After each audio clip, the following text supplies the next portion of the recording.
everything makes it into the headlines, but we bring you the full story. Join Uchenna Cyril Anyoke, a renowned media personality and former president of the Nigerian Publishers Association, as he unpacks the real issues behind the news, from politics to public policy, economy to human rights. Nothing is off limits. Expert guest, in-depth conversation, local and global perspective. New episode every week on Facebook and YouTube. Watch now on Freedom Square TV. Follow for updates and behind the scenes clips. Beyond the headlines, beyond the news. You're still watching Beyond the Headlines on Freedom Square TV, and my guest is still Dr. Akpokene, who is the CEO of Flomat Books and the convener of the Abuja Book Fair. He's also the PRO of the Booksellers Association of Nigeria, and he's been in Enugu for the past almost 1 week. He participated, they just concluded the MBA annual conference here in Enugu, and he had his books out, and he experienced firsthand the viability or otherwise of the book selling business in Nigeria. The man who was in share, you know, when I'm talking about any other job, I'm talking about being in the share. That is one of the choicest places to work in Nigeria. Yeah, right. To live that and be struggling with books all over Nigeria, there must be something beyond passion.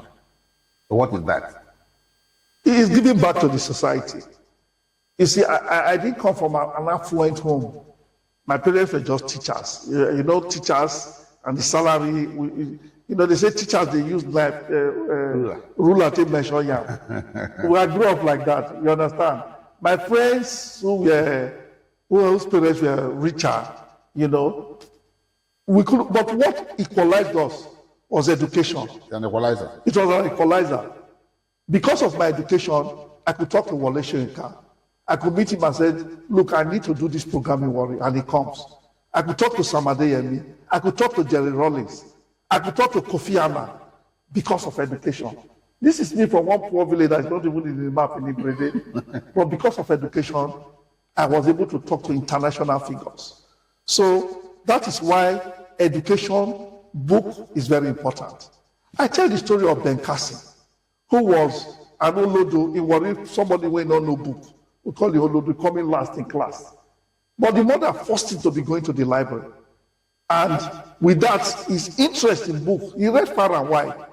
And one day, the teacher asked him, asked a question about a rock. Nobody could answer it because he had read it in the library about obsidian.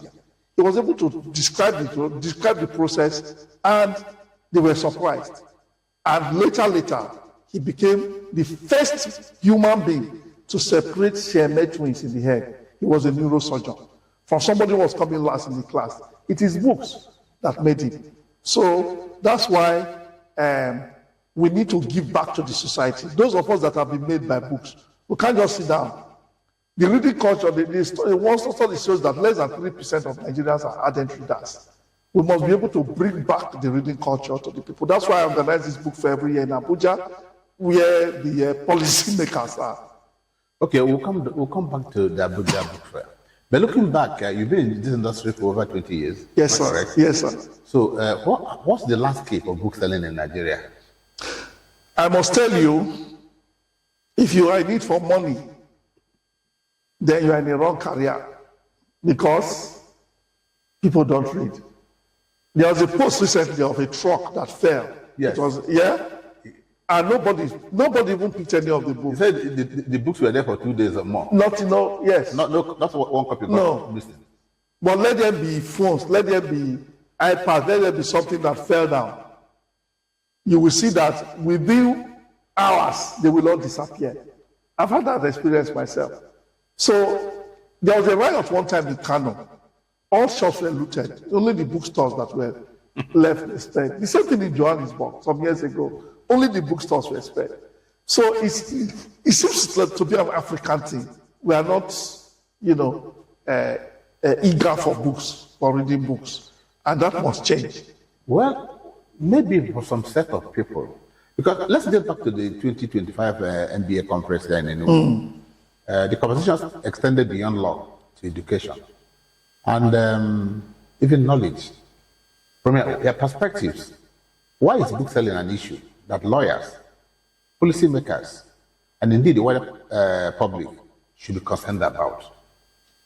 Like I said, book education is an equalizer. A society that is knowledgeable, a society. That's right. Okay, Dr.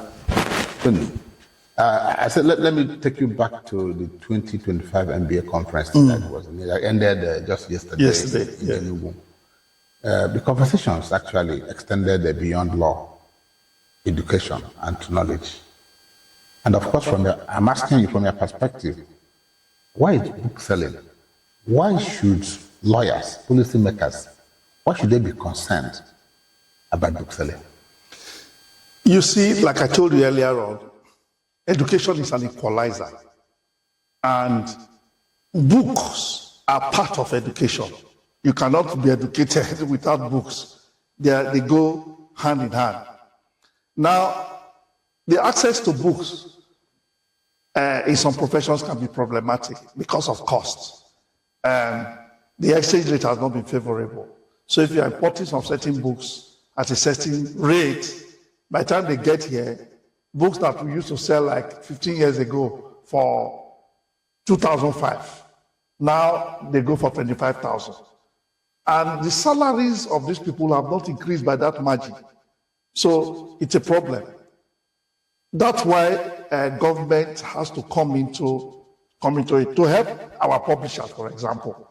I was discussing with you the other day, this morning.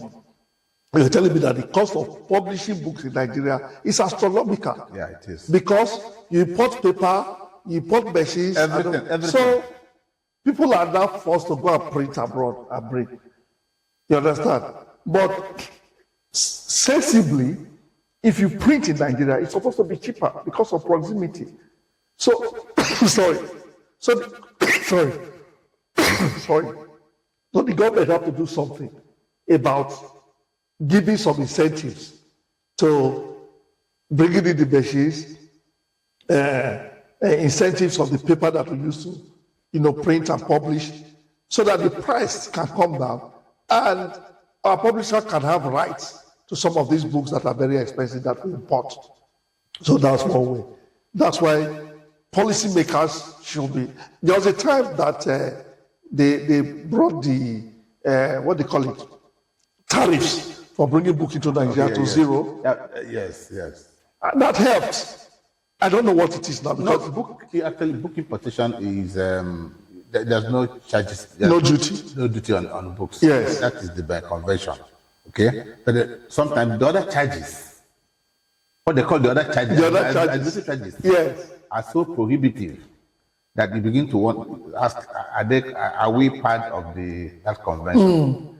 Anyway, books generally, whether it is publishing, whether it is book selling, I think the role of books is being underestimated, especially in terms of sustaining democracy, justice, and intellectual growth, especially in Nigeria. Our government do not pay enough attention, both at the federal, state, and local government level. They do not at all. There are no libraries. The son of a white papa. Yes. I read all my studies were done at the Enugu Central Library. It does not exist anymore. And so the children of the poor, where can they have access to books? So as far as I'm concerned, I think the government is paying lip service to education. Yeah. There's too much talk about infrastructure, building, that the raw material for the education, books, whether it is e-book, whether it is audio book, whether it is a physical book. Parents would rather buy an ice cream worth 5,000 naira than buy a book worth 2,000 naira. Well, let me ask you, what is the biggest challenge, or what are the challenges confronting the booksellers in Nigeria today? Number one challenge, is that even when the books are available, the people don't want to read. So you have them, they are gathering dust on your shelf. because people are not interested in reading. That's number one. Number two is the price. We've talked about the price just now. It's not every book that is published here. I import in a lot of books, and by the time we do the conversion, the exchange rate, the price becomes astronomical. So we have to find a way. Many years ago, I had to go to some of the publishers in the US. I said, look, the prices, our exchange rate is horrible. For us to compete, you have to give us good discount. They used to give us like 40-50% discount, but after a lot of talk and haggling, they were able to give us, like me, they gave me 65, some people gave me 70, some gave me 80% discount, which helped a lot. But competing with the pirates is a big problem. This book came out by Obama, his presidential years. I've forgotten the title of the book now. It came to my head. The book cost $35. Okay, we were selling at about 25,000-30,000 naira. I was in Abuja trying to prepare for my book fair, and along one of those streets, I saw the book being sold for 2,500 naira. A book that I imported that we are selling for 25,000. Then you meet people who are buying, say, but this is a pirated book. They say, is it not the same thing that is inside? So somebody's intellectual property and everything destroyed. So there's a big fight again. I know NCC, the DG of NCC is doing a lot of work now, and ASEAN, and I encourage him to continue. This fight has to continue so that people's intellectual property is not just rubbish. So those are some of the challenges that we faced. We are facing piracy, we are facing exchange rate, we are facing the lack of people, enthusiasm for people to read. So I've been in this business for 20 years. I have to think outside the box. The question I ask myself is, okay, if only 3% of Nigerians are readers, where are they? Where can you find them? And I got the answer. They are in the airports. They are waiting to board their flights. At times flights are delayed. They are just sitting there. So I started to put my bookshop at the airport. I will meet them there. And many of them will not come to your shop. They rather buy ice cream and buy food. Yeah. So what I do, I go to them as they come, welcome them and give them a book to read. Free. Just read. When you finish, leave it on the chair. And that stimulates their interest and they read. So that's what has kept us going. That's what they call bend down bookselling.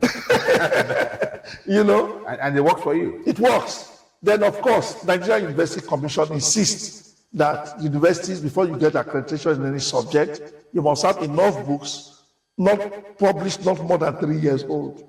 So they are forced to buy. So we go around the universities and say, look, we have this book, we have these books, and all that. So that just keeps us afloat. Now, all these challenges you've mentioned, which one do you think is the most deadliest? Piracy. Without thinking twice. Piracy. It's piracy. Intellectual thieves. Intellectual thieves only. You call them only. Yes. Well, but there's something you mentioned, which gives me the impression that there's still some population in Nigeria that are still reading, the lawyers. Yes. You see, they were everywhere looking for law books. Mm-hmm. And I just concluded MBA. There were law books everywhere. Mm. So even though you didn't have, you had a neighbor. Yes. Who was selling law books. Law books. What did you notice? Well, what I noticed was patronage. The patronage was high. The patronage was lawyers high. still read. Oh, lawyers, they have to read to be able to do their work. You understand? Yes. They need the knowledge to be able to do their work.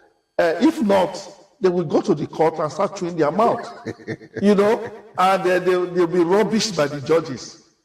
So it's a brain work. They need information.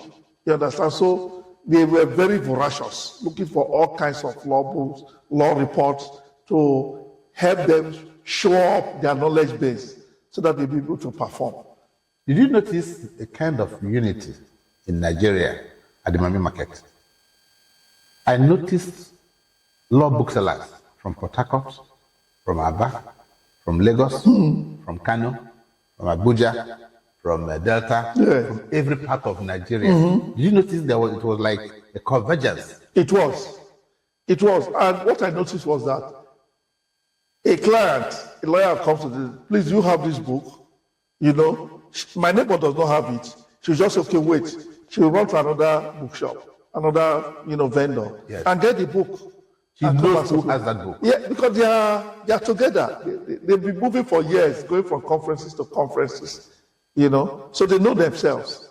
And they are able to synergize and collaborate with one another. The few times I was at the Miami market, I noticed that there were so many law books, so many law booksellers that they don't even belong to your band. Yes. So what effort will you be making as the PRO? You see, band, first of all, have to show themselves as a bride. What is in it for us? You understand? For you to say, come and eat my soup, your soup must be sweet now. Unfortunately, band has not done that enough to be able to, sell herself as a bride. So what do you suggest the band will do to attract? But there was one man from Aba who invited me to come and buy books. I asked him, are you a member of a band? He said, what is band? I said, it's called Booksellers Association of Nigeria. I said, if you're not a member of band, then maybe you may be a quack. He said, no, I'm not a quack. I've been selling this book. I don't know what you call band. Yes. So it means they need further publicity. We do. They need to reach out to this segment. We do. It's a huge segment. But what we saw this morning, actually, would show that there are several booksellers who are into law books. Law books. We need to. And that's supposed to be my portfolio. Yes, and, as the PRO. As the PRO. And it's something we have to we have to push. Living here, by the time I go back, is something where I need to discuss with my president. It has to be funded. Publicity is not cheap. It has to be funded. We have to do a symposium. We have to do a lot of things. We have to sell ourselves to these people. Would you agree with me that band is strong between Lagos and Ibadan? Perfectly. And after Lagos and Ibadan? Nothing happens. Nothing happens. So what we've done, be doing to ensure that those in the east, those in the north, those in the north central, those in the south are effective members of band. We like I said, we have to push. If we have to do a symposium, if we have to come to those regions. I was actually in Jos some 2 months ago, and I went for something private. And I discussed with a number of booksellers. We were supposed to put all of them together and have a chat, you understand, with those booksellers, both, Christian booksellers, general booksellers. But I couldn't hold the meetings because I had to rush back. But I had a meeting with 2 or 3 people who seemed to be very much interested. So the challenge for us is to go to where these people are. Just like even in Lagos, as popular as band is, most of the people in Ojuelegba are not members of band. Yeah, but Ajegunle. Yes. So I know they've had a meeting with the Ojuelegba people. As president of publishers, at once myself and the DG of Corporate Commission. Yes. We visited them. In fact, we signed MOUs with them, especially in the area of piracy and all that. But let me ask you, how can piracy, is the enforcement so weak? Or is it that those who are pirates, they overwhelm the booksellers and publishers? They overwhelm the booksellers and publishers. Is that they seem to have too much money than you? They have a lot of money. I don't know where their money is coming from. And they have a fantastic network. Fantastic. I was in Ajegunle some years ago. People were calling from everywhere. You have this book, you have this book. If they don't have it, their neighbor has it. They coordinate themselves properly. And by the following day, they are shipping the books to Ibadan. They are shipping the books to Kano. They are shipping the books to Sokoto. They are very well coordinated. But most people, they know where these pirates are. So why are they still driving? Who? The pirates. Yes. Government and booksellers, you people know where they are. So what can Tony Akpokene do as one man? You go and you have 1,000 pirates in the market, and you go and start saying, you want to stop them from their business. This is their livelihood. They can kill. This is what gives them their food in their mouth. So what must ban and government do now and publishers do to nip this in the bud? I don't know. The thing is very strong, I must tell you. And You're sounding pessimistic. If a snake walks into your house, will you run away from the snake? I will not run. I'll kill the snake. This is a snake in the book. I will kill the snake. So how do you kill pirates? But this one is not snake. This one big past snake. Is it a python? It's big past snake. And because the volume is high, the money is there. They buy everything. They buy custom. They name the amount they will give to custom, and they will close their eye. But do you believe that the Nigerian Copyright Commission, this I can testify, Yes, John Essien is doing a good job. he's doing a great job. He's doing a great job, but more needs to be done. I agree. Well, more needs to be done, so to speak. Okay, what kind of collaboration should the security agencies and professional bodies like BAN and MPA, what kind of collaboration should they have? Yes. to at least to protect intellectual property? Well, there are some things they are doing already. There's this what they call SONCAP. If you're importing any book into the country, you have to have a permission and all that. So, but is that strong enough? If they can, well, it's at least it's something you have started. I'm not saying it's strong enough. They require you, if you're a publisher, MPA. I know we used to give identify yes. Publishers and booksellers, identify genuine booksellers. Yes. To help in clearance, but still, they still smuggle containers. Yes, that is the Nigerian factor. Look, I said these people have so much money. They will give it to custom and they will turn the other way. They do not have election recently where the system was shut down. Things could not be transmitted. So, As important as our destiny, because our election, the people who rule us, is synonymous with our destiny. As important as that one, the ones for Senate and all that went through, when it reached president, they shut down the system. That is the Nigerian factor. And it is only God that can save us. so you're giving up on Nigeria? Let me not say I've given up on Nigeria. But what happened in 2023 election before my koro eyes? I was there. We held the officer till 12 midnight. They said they must transmit this thing. Somebody now brought cutlass. I said they don't transmit, they will kill you today. That was taking laws into your hands. So. That is what is worrying now. They said you cannot cheat us again. Then they did some things and made them to believe that they transmitted it. It's like they just played We're not talking about that. We're not talking about politics. But what I'm saying is that, even as important as that one is, they were able to circumvent the system. Okay. So maybe I've been trying to have a symposium, actually, a talk show. I think ban the Nigerian publishers, the Nigerian authors, and Nigerian printers. They're already doing a lot under the Nigerian Book Fair Trust. Yeah. They're already doing a lot. But I think more needs to be done. More needs to be done in terms of, and I've said it often, Lagos Ibadan. Beyond that, there's nothing happening again. We have to go to where these other people are and do a symposium. Because Aba is a bad area. Do a symposium. Onitsha is a bad area. Do a symposium. Somewhere in Suleja in Abuja is a bad area. Yes. These are hotspots for pirates. And so, these professional bodies hardly more sensitivity, more campaign, more talking. And the talk should not just end at our book fairs. Yes. We have a book fair, we have a symposium, it ends there. It looks like a debating society. Yes. You come around, it's a talk show. After that, that's the end That's the end of it. You wait it. for another cycle. That is it. So another round to do nothing something. happens. So you have to go to where the people are. It's a lot of effort. But if you want to make a change does not come easy.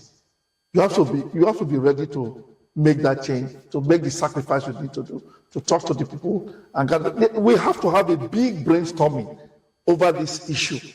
Like I said, I've been trying to, all of my Abuja book fairs, trying to get people together, but it has really not worked. Well, we have a robust discussion publicize it, get government, get other people to come together. Does it worry you that schools patronize pirates much more than patronize booksellers and genuine booksellers? It worries me a lot.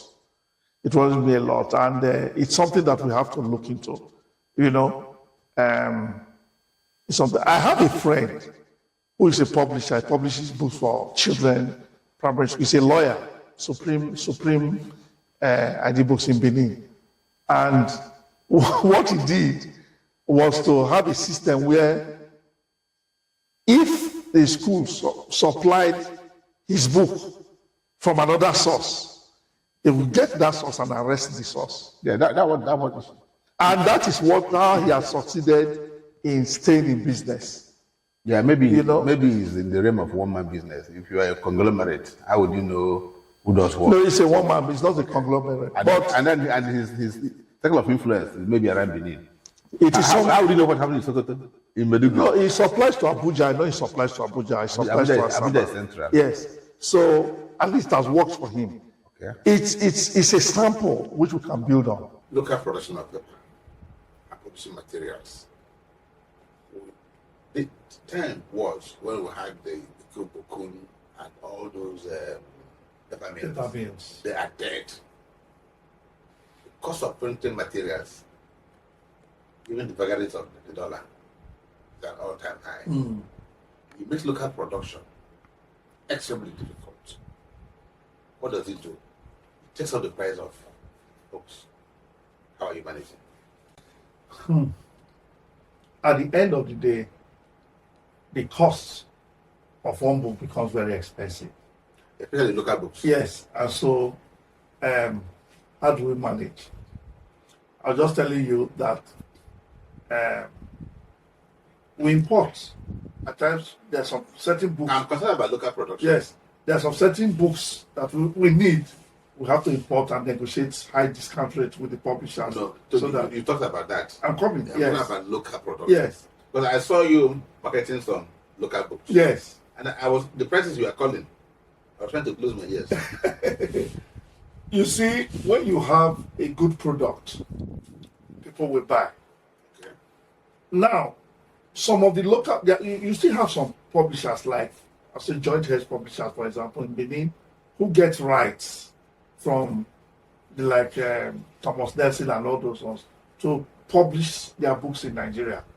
It does mainly motivational. I'm talking about textbooks that our children are going to Yes. The other people that do textbooks, like Mindex Publishing in Benin, does publishing also. And the prices of his production at the end of the day is usually about half of what you buy when you buy it abroad. So they're able to manage it somehow. Yeah, of course, the quality is not the same. Yeah, they're not coming now. It's a reduced quality. You cannot. Can he probably take that book abroad for marketing? No, it's for the local market. But what they print in Germany is for local market, but because of the high quality, Yes. it can go anywhere. If you What want to, about the quality? yes, if you want that kind of quality, with the challenges that we have, you cannot sell it to be too high. So what happens is that there is a reduced quality in terms of either the kind of paper, in terms of the binding and all that. But at the end of the day, it's not like those ones we used to have. Would you want a child to? Will you buy a book for a child? As you're opening the pages are No. going away with No, you. they are not that bad anymore. No, they are not that. In those days, what we used to have, you see that the paper, is you see the ink blotted, It's more printing. it's blood and all that. You don't have those anymore. They've done it very well now. The binding is much better, and the quality is not as good as that, but it's readable, it's usable, it's also durable. It's not that bad. And I know some of these companies will do that. Some papers must be children friendly. That kind of paper you're talking about maybe hazardous to the health of children. But let's leave it at that. I don't know. No, it could be. Yes. How could governments help creative industry? Writers, publishers, booksellers. They must give them incentives. incentives that's what they do everywhere in the world. If you want the price to come down, at times, for example, these farmers in the US and all that, for them to compete, they give them incentives. At times they say, okay, we'll buy all your products. Government does not feel that the creative industry is useful enough to get those incentives.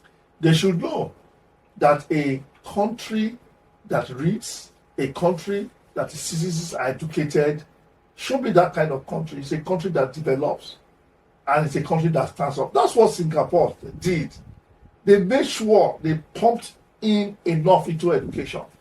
And Singapore today has moved from the third world to the first world.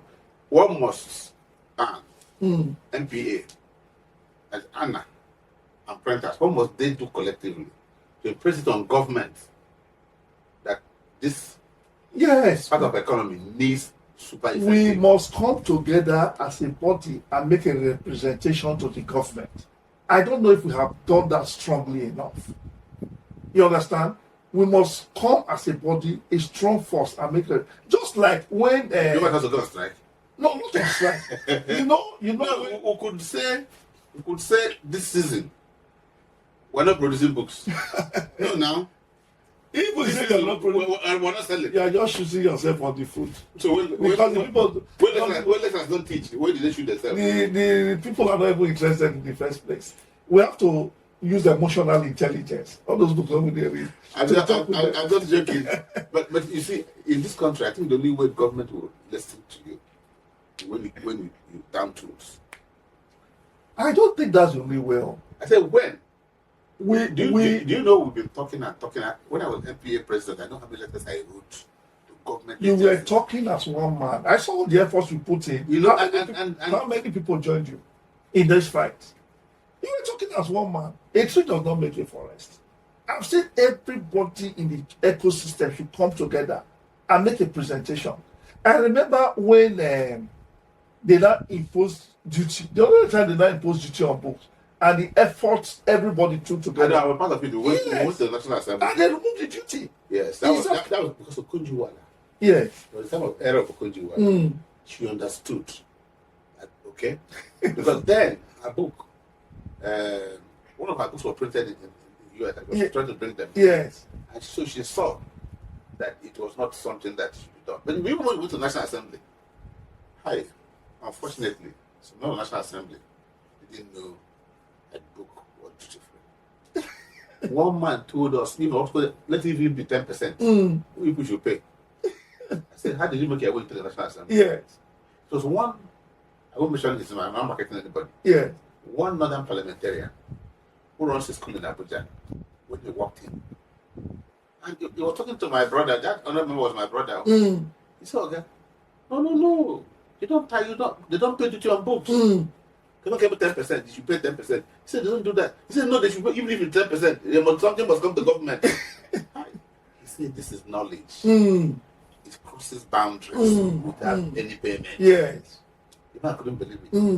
And one funny thing, when he wanted to leave, the clerk of the committee said that hey, we should come and see the members. I said, see you. We didn't see them. Another thing was because they didn't carry it on the end of the news. He said we should come and see the members. I said, see, we'll be seeing you now, we're going. Yes. Oh God, this country. God will help us. Anyway, we have to do our bit. Now, technology. Yes. Technology is trying to drive away the traditional book publishing, the hard copy. We're talking about e-books, the audio books, and online resources. They're replacing physical books. How prepared are the booksellers?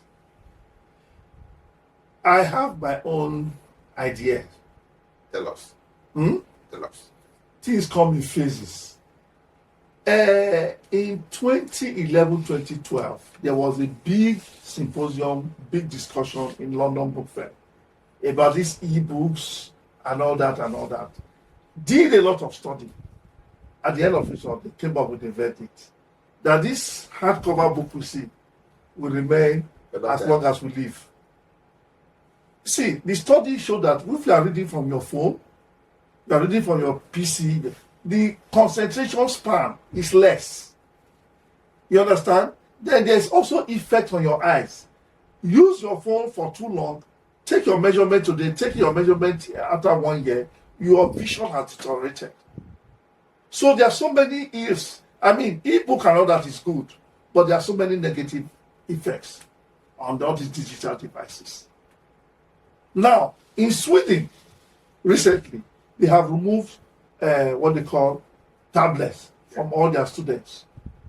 They did a study and discovered that their grades were falling. No, they had, I read after, they had Yeah. smart students, Yes. but they didn't have knowledgeable students. And that's what we're having in Nigeria today. People having smart kids Yes. who are not knowledgeable. Mm-hmm. They don't know the difference between being smart and being knowledgeable. Yes. They think when they say they're smart, they're knowledgeable. No.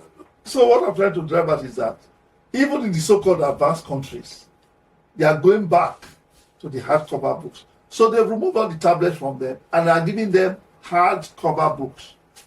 And that has created a spiral where in one state in the US, I can't remember the state now, they are doing the same thing. But in Nigeria, you see, we would like to embrace new things. Let's don't run away from it as a bookseller. How are you going to balance traditional and digital markets? Because you just have to balance it. Yes, I agree. However, from my experience, Like so- your hard copy. oh, I'm a hard copy that I have interviewed so many people Okay. who say they are reading from their book. When they're not discovered, they're not reading nothing. They are chatting. They are doing Facebook. They are doing TikTok. They are not doing any serious hard reading. No, they are not. Many, maybe out of 100 I interview, maybe 2 or 3 are doing some hard reading. But majority of them are not. Okay. You understand? And the internet penetration, the cost of, going to these things is quite high, it's quite prohibitive. Yeah. But they don't care these days, as long as it's TikTok and, one of these popular comedians on, they rather burn their credit. Okay, you mentioned it, but let's just look at it in this segment, and that is the winning reading culture in Nigeria, especially among the young people. It's a pain. In a country where social media is the new library, everybody, in fact, you could carry somebody in their car and all it was doing is just looking at It's it. looking at it. I know a woman who had to drop somebody and said, I gave you a ride, we're in the same car. I don't even have people to look at the traffic, and they're busy on this. So you're of no use to me. No. So if you're not going to be looking, Uh, helping me check yeah, traffic, calm down. if it's this your phone, please, can you come down? Say, is that serious? Say that's He's serious. not serious. You are with somebody. He's not talking to you. It's on the phone. He's on the phone. And that's what the young men have done. They spend their time to tell you, oh, we'll check it out. AI, artificial intelligence, and all these online sources. You ask a child to do an assignment, where does he go on to? He goes to online Let's go online. to download an answer. Um, You read the answer, it may look sweet, but it will be lacking in facts. exactly. So, that is Nigeria. It's like you don't deal with children's books. No, I do, not in huge volumes, but I do children's books. At the airports, a lot of parents come, they want children's books. So we usually scamper around here and there just to meet the market. Is there anything you are doing personally or with others to promote reading culture? Yes, I am. I told you I initiated the Abuja Book Fair. Tell us about the project. Yes.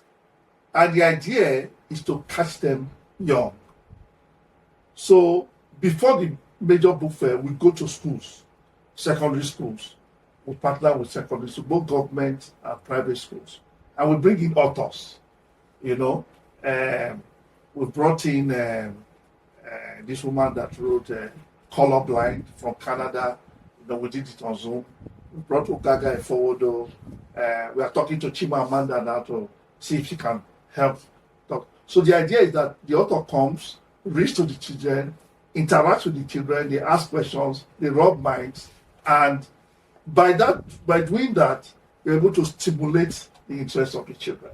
So we do it year after year, year after year. Then we donate some of those books to the So I'm children. telling you, have you heard of my charity begins at home, not abroad? Yes, I have. Why Abuja and not Asaba? Well, the story was that in Warri, I actually started in Warri. I put in a lot of effort, brought in Wole Soyinka, Samade and me, did public lecture. What happened to Warren? Eh? What happened to Warri, yes. Why did you continue? Because I didn't get any support. I went to government, talked to them. They were just not interested. I'm a retiree. I'm burning my own personal money. What changed in Abuja? When I went to Abuja, Yes. Baja Biamila, the former speaker, sent a representative. Professor Jerry Kana came. So many publishers and even people in the industry came. They gave me money. They supported the program I was doing every time. And so the pressure on my pocket reduced. Because so many times in Warri, I was only running at a loss. You know, I bring in Wole Soyinka, flying in. It's just that they always tell me because of what I'm doing, I should not pay them. So it was always free, Yes. you know. But I would pay their flight, their accommodation, and everything, and all that. But no honorarium. So that's why I was able to survive. Okay, I want you to advise every month of May as the Nigerian International Book Fair. It happens in Lagos. You change venues, you're always there. If you're asked to advise the organizers, what would be your advice? I should think that Lagos, even though it has population, we can, as the NBA does, they rotate, and many professional guys, they don't stay in one place. If you want to create awareness, we can rotate this international book fair. We can select some regions. We'll do it in this region 1 year, do it in the other region, then do it the other year. It will attract more people. No, see, before you go for that, Yes. the London Book Fair is at Olympia. The London Book Fair, Yes. the Frankfurt Book Fair. Mm. Now, I guess you're talking about regional book fairs, not moving the international book fair, Mm. you know, from state to state. Mm. Okay? Mm. But there should be an effort to encourage the regional, like the Eastern Book Fair, Yeah. the Northern Book Fair, Mm-hmm. the Western Book Fair. Mm. I think the last meeting that they had, they are thinking about that line. Mm. But you don't move the international book fair. Mm. It's naturally in one place. Well, we can be creative. If you want, if the regional book fairs can create that kind of verb, Yes, okay. that's fine. If they can But if support not, it. you will support If not, it. I will support them moving one of those. Enugu. You know I'm in love with Enugu now. They can bring one fair to Enugu here. Enugu has an international airport. In fact, I didn't know that Ethiopian Airlines flies from here to. Yeah, you can go to the Look. Enugu is fine. Enugu is beautiful. You have enough hotels. You have the conference centers to host it. You have everything here. So it will work. Me, I'm ready to even be the food soldier. It will work. Lagos is crowded. The whole logistics problem in Lagos is horrible. You understand? So But that's where you also have the booksellers, and that's where you have the publishers. in this place, people came from Ibadan. I agree. People came from everywhere. Yeah. It was a marketplace. Yeah. Where there is a will, there'll be a way. I like that. Yes. I believe it will work. If you want to create sensitivity, bring it close to the people. But I agree your point, too. You can't be moving international. Let them fund and be able to support the regional ones. Thank you. If that can be done, then we are getting close. Okay, I think I should be getting close to my last question, and this is particular to you as the PRO of the Booksellers Association of Nigeria. What specific initiatives should bank pursue to protect and empower booksellers? Well, first of all, the enabling environment is not very good for us, booksellers. It's not very good. We just talked about piracy, and that is affecting us and undercutting us seriously. So that initiative has to be pursued with all vigor, all mind, to see how this can be curtailed, at least to a barest minimum as possible. That is one very important skill, because it is really cutting out on our bottom line. How could ban Yes, help the booksellers? that's what I'm saying. Okay, so how would they do it? If the ban, How would they do it? by collaboration with other bodies. That's what I'm saying. Collaboration with other bodies, doing symposium, talking to this, finding a way. Like I said, we need to come together as a unit, as a big force. You understand? To discuss this matter and find a way of pushing the whole issue out to government and all that. It's not something you can just do once, just by the click of a button. No, but it has to be a heavy collaboration between the various stakeholders. That is one very important area. Because Have you discovered yeah, that schools are more booksellers now than booksellers? yes, I know. I know, because they get them from whoever they get them from and sell to their students, which is also another way that discourages the book, because the booksellers are supposed to be the one that will supply, but these schools go straight to the publisher. So all that's part of the discussion that needs to be had, that needs to be done. So publishers will know that, look, this is the rule. You cannot come and buy from us. Go and buy from your bookseller. Don't buy from us. But do you know why publishers, some are reluctant to do the booksellers? It's not an investment. Booksellers take books, some of them, not all of them. Then They take their books, they sell this, and I tell you they'll not be paid. there will be sanction. We should find a way of sanctioning them. Because most of them are not members of banks. So how do you sanction them? Some of the things we have to sit down and think and discuss. Like I said, like we just discussed, we had all this talk once in a while at the book fair, and it ends there. We have to find a way of continuing these discussions in the various regions, not just a talk show we do, every May, and it ends there. If that's what it happens, then nothing will happen. If that's what is done, nothing will happen.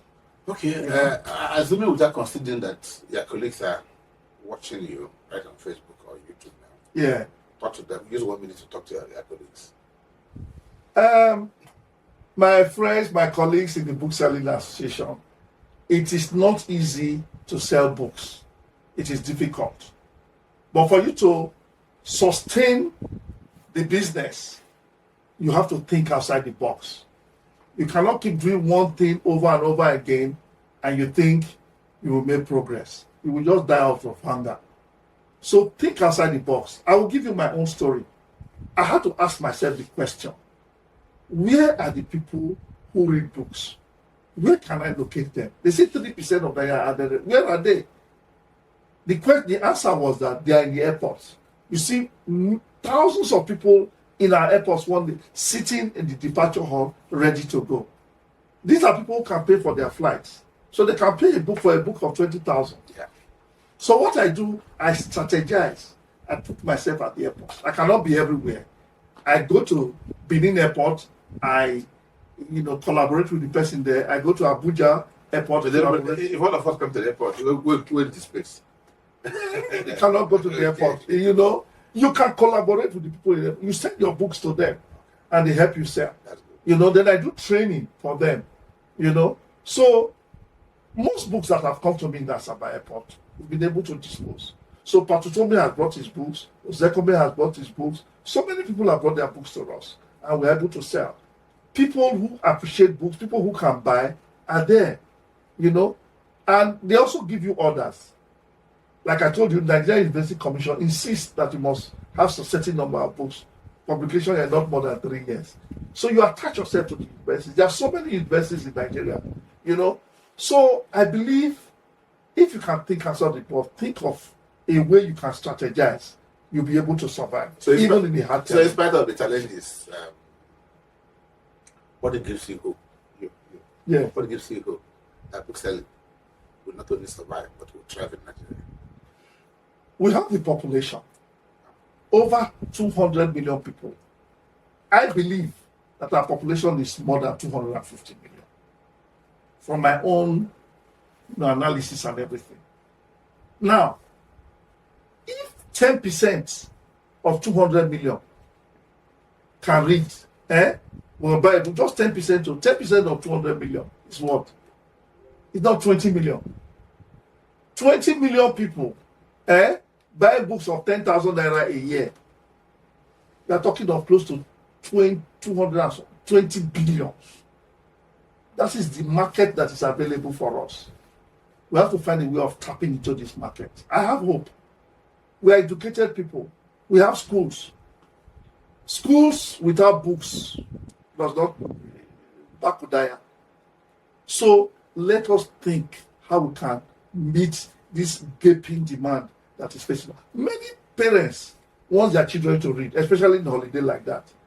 Get to them, talk to them, get the parents books that their children will read, and gradually, if you keep saying a thing often and often, you begin to sink in. Don't just throw your hands in the air and give up. There's no giving up in this thing. Okay, thank you, Dr. Tony Akpokene. On this note, I think we should bring this conversation to an end. Thank you, sir. But those who are watching us, it doesn't end here. You can continue conversation on our Facebook or our YouTube channel, our Freedom Square TV. Give us your perspective, give us your idea, your thoughts about how to improve the reading culture in Nigeria. And when many people are reading, the bookseller will smile. Exactly. And when the bookseller smiles, the publisher will smile. Mm-hmm. And when the publisher is smiling, the printer will smile. Exactly. And above all, our authors will smile. Mm-hmm. Thank you, Doctor, for being part of the Thank you, sir. Thank you. Thank you very much. Thank you. I enjoyed my stay in Enugu.